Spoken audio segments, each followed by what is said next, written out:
Basically আমি হচ্ছে তো ঢাকায় থাকি, ওখান থেকে কাজ করে থাকি বিভিন্ন সামাজিক কার্যক্রম। তো পূর্বধলা হেল্পলাইন থেকে একটা পোস্ট আমাদের সামনে আসে, এটা হচ্ছে যে আমার ব্যান্ড মেম্বার আজিজুলের মাধ্যমে। আজিজুল জানায় যে এখানে ইছুলিয়াতে, নেত্রকোনা পূর্বধলা থানার এই ইছুলিয়া গ্রামের নাম তো ইছুলিয়া গ্রামে হচ্ছে একটা মাদ্রাসা ঘূর্ণিঝড়ে ভেঙে যায়, এবং এটা দেখে আমাদের কাছে কিছু জাকাতের ফান্ড ছিল মানুষের পাঠানো, মনে হইলো যে এখানে কাজটা করা উচিত।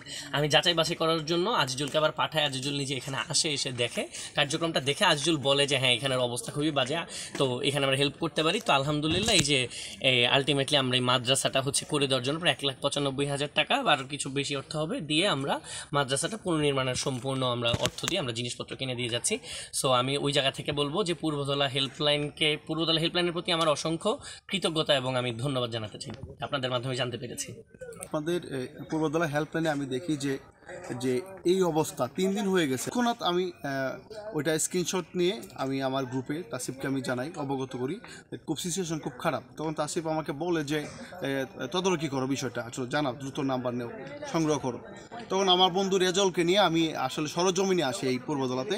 যখন এই ঘটনা দেখি যে আসলেই খুব খারাপ, শিক্ষকগণ, ছাত্র, মাদ্রাসা, তখন আমি মানে তাসিফকে বলি যে এটা করা উচিত এবং দ্রুত করা উচিত।